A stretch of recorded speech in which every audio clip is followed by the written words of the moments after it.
BRS working president KTR social మీడియాలో చాలా యాక్టివ్గా ఉంటూ ఉంటారు. అయితే కేటీఆర్ గారు ఈ మధ్య కాలంలో పెట్టినటువంటి ఒక పోస్ట్ ఇప్పుడు సర్వత్రా చర్చనీయాంశంగా మారింది. ఆయన పెట్టినటువంటి పోస్ట్కి సమంత ఒక కమెంట్ పెట్టిన నేపథ్యంలో అసలు కేటీఆర్ గారు పెట్టిన పోస్ట్ ఏంటి, సమంత గారు కేటీఆర్ గారి పోస్ట్కి ఏం కమెంట్ చేశారు అనేది ఇప్పుడు సర్వత్రా చర్చనీయాంశంగా మారినటువంటి నేపథ్యంలో ఈ అంశానికి సంబంధించి మనతో మాట్లాడేందుకు ప్రముఖ రాజకీయ విశ్లేషకులు జగదేవ్ గారు మనతో ఉన్నారు. జగదేవ్ గారితో మాట్లాడు. జగదేవ్ గారు నమస్తే అండి. నమస్తే అండి. జగదేవ్ గారు, కేటీఆర్ గారు సోషల్ మీడియాలో ఎప్పుడు యాక్టివ్గా ఉంటూ ఉంటారు. అవును. ఈ మధ్య కాలంలో ఆయన ఎదుర్కొన్నటువంటి పరిస్థితుల గురించి ఆయన సోషల్ మీడియా వేదికగా ఒక పోస్ట్ను అయితే చేయడం జరిగింది. ఆ పోస్ట్ను ఉద్దేశించి సమంత కమెంట్ పెట్టడం ఇప్పుడు సర్వత్రా చర్చనీయాంశంగా మారిన నేపథ్యంలో కేటీఆర్ గారు పెట్టినటువంటి ఆ పోస్ట్ ఏంటి, దానికి సమంత గారు ఎలా రియాక్ట్ అయ్యారు, ఎటువంటి కమెంట్ పెట్టారు, దాన్ని ఎందుకు ఇప్పుడు ఇంత పెద్ద చర్చనీయాంశంగా చూస్తున్నారు, ఇంత ప్రచారం జరుగుతోంది అంటే ఏం చెప్తారు? అది సరైన సిచ్యువేషన్లుగా తగ్గట్టుగా వచ్చింది ఆ పరిస్థితి. మీరు అన్నట్టు కేటీఆర్ గారు ఎప్పుడు సోషల్ మీడియాలో చాలా యాక్టివ్గా ఉంటారు. ఈవెన్ 10 ఏళ్ళు మంత్రిగా ఉన్నప్పుడు కూడా తన అభిప్రాయాలు కానీ లేదా సమాజంలో ఉండే పరిస్థితులు కానీ ఎప్పటికప్పుడు ప్రతిబింబించేలా ఎక్స్ రూపంలో ఏవో స్టేట్మెంట్లు ఇవ్వడం గట్టా జరిగారు. కొంతమంది ఆయనకి ట్విట్టర్ ఇప్పుడు ఎక్స్ అయింది, కానీ త్రూ ఎక్స్ ద్వారా ఒక సమస్యలను వెలిబుచ్చినా కూడా ఆ ఎక్స్ ద్వారా వెంటనే దాన్ని ప్రామాణికంగా తీసుకొని సాల్వేషన్ కూడా చేసేవారు కేటీఆర్ గారు. సో అటువంటి కేటీఆర్ గారికి ఒక బలమైన సోషల్ మీడియా టీం కూడా ఉందని టాక్. సోషల్ మీడియా ద్వారా చాలా వరకు కొన్ని చేంజెస్ చేయొచ్చు అని కూడా నమ్మే వ్యక్తుల్లో ఆయన ఒకరు. అయితే ఈ మధ్యకాలంలో మనం చూస్తున్నాం, కేటీఆర్ గారే కాదు, కేసీఆర్ గారు కాదు, ఎంటైర్ కుటుంబం, కేసీఆర్ గారి కుటుంబంతో పాటు పార్టీ కూడా ఒక రకమైన హడ్డిల్స్ని ఎదుర్కొంటుంది. ఒకటి పార్టీ పరాభవం, అలాగే ఘోర పరాభవం కాదు, మొత్తానికి ముఖ్యమంత్రి పీఠం దక్కించుకునే సీట్లు అయితే రాలేదు. ఆ తర్వాత కవిత గారు అరెస్టు అనూహ్యంగా, ఇప్పుడు ఫోన్ ట్యాపింగ్ వ్యవహారం కుదిపేస్తుంది. ఎంత కుదిపేస్తుందంటే దాని గురించి ఎవరు మాట్లాడినా వాళ్ళు కూడా దాంట్లో ఇన్వాల్వ్ అవుతున్నారేమో అని, వాళ్ళకి ఎంక్వైరీకి వెళ్ళాల్సి వస్తుందేమో అని ఎవ్వరూ మాట్లాడలేదు. అయితే కేసీఆర్ గారు, కేటీఆర్ గారు, హరీష్ రావు గారు, ఇది ముగ్గురే. కేసీఆర్ గారు ఇప్పుడు కోలుకొని మళ్ళీ సభల్లోకి వచ్చి అడపాదడప ఏవో మాట్లాడుతున్నారు, కానీ దీని గురించి క్షుణ్ణంగా పర్టికులర్గా ప్రత్యర్థుల మీద అటాక్ చేసేలాగా మాట్లాడగల సత్తా ఉండేవాళ్ళు వీళ్ళిద్దరే, కేటీఆర్ గారు, హరీష్ రావు గారు. అందుకే రేవంత్ రెడ్డి గారు వీళ్ళిద్దరికీ ముద్దు పేర్లు కూడా పెట్టారు, బిల్లా రంగా అని. అంటే వాళ్ళు ప్రతిదీ ఏ అంశం నుంచికైనా చాలా చక్కగా అనర్గళంగా మాట్లాడే వ్యక్తులు. కమ్యూనికేషన్ స్కిల్స్ కూడా అంత బాగుంటాయి వాళ్ళిద్దరికి కూడా. అయితే ఇటువంటి కేటీఆర్ గారు ఫోన్ ట్యాపింగ్ వ్యవహారంతోనే చాలా వరకు ఇండస్ట్రీలోకి ఉండే వ్యక్తులకు కూడా ఫోన్ ట్యాపింగ్తో రాజకీయంలోనే కాదు, బిజినెస్ మ్యాన్లోనే కాదు, ఇండస్ట్రీకి చెందిన హీరోయిన్లకు కూడా కొంతమందికి ఇబ్బంది పడ్డారు. ఈ ఫోన్ ట్యాపింగ్ వ్యవహారం బీఆర్ఎస్ ప్రభుత్వం ద్వారానే జరిగింది, బీఆర్ఎస్ ప్రభుత్వం హయాంలోనే జరిగింది.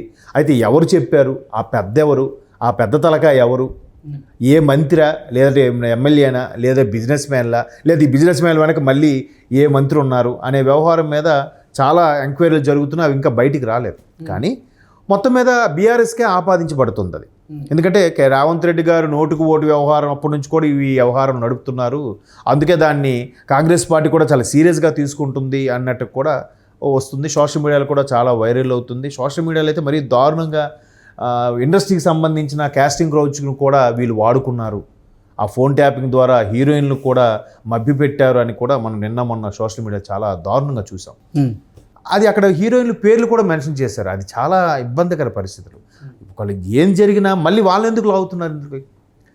మొత్తానికి ఇన్ని రకాల సమస్యలు ఎదుర్కొంటున్న కేటీఆర్ గారికి ఒక్కసారిగా ఎందుకు ఆ పోస్ట్ చేయాలనిపించింది చేశారు. అంటే మనిషి అనేవాడికి ఈ కష్ట నష్టాలన్నీ సహజం, ఎప్పుడు ఒకేలా ఉండదు, అప్ అండ్ డౌన్స్ అవుతుంటాయి. కాబట్టి ఒడిదుడుకులు అనేవి ప్రతి ఒక్కరికి, ప్రతి పార్టీకి కామన్, ప్రతి మనిషికి సహజం.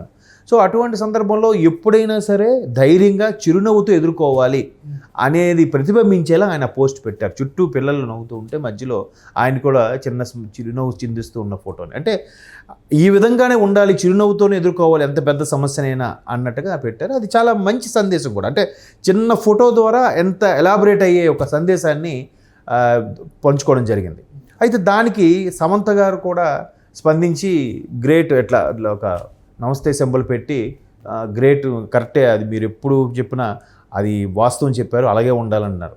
దానికి ఇప్పుడు నెటిజన్స్లో వచ్చే టాపిక్ ఏంటంటే, ఈ ఫోన్ ట్యాపింగ్ వ్యవహారంలో కొంతమంది ఇండస్ట్రీలకు చెందిన వ్యక్తులు, సమంత లాంటి ఫెమిలియర్ స్టార్ హీరోయిన్లు కూడా పర్సనల్ లైఫ్లో కూడా ఇబ్బంది పడ్డారని మొన్నొకరు జ్యోతిష్ కూడా చెప్పారంట. ఈ ఫోన్ ట్యాపింగ్ వ్యవహారం రాజకీయ నాయకులు ఈవిడ ఫ్యామిలీలోకి ఎంటర్ అవ్వడం వల్లే ఆవిడ కూడా పెళ్లి పెటాకులు అయిపోయి విడాకుల వరకు వెళ్ళిపోయింది అన్నట్టు కూడా ఎవరో చెప్పారని నేను కూడా సోషల్ మీడియా చూశాను. అది నేను నమ్మట్లేదు, బట్ ఇట్లాంటి వ్యవహారాలు ఉన్నప్పుడు ఆవిడ కూడా ఒక రకమైన విడాకులు అయిపోయిన తర్వాత ఒక రకమైన డిసీజ్తో బాధపడ్డారని, తర్వాత ఈషా ఫౌండేషన్కి వెళ్ళి ఒక నెలన్నర పాటు అక్కడ స్పెండ్ చేసి అప్పుడు ఓవర్కమ్ అయ్యి ఇప్పుడు నేను హెల్తీగా ఉన్నానన్నట్టు కూడా ఆవిడ ఒక మీడియా సమావేశంలో కూడా చెప్పారు సమంత గారు.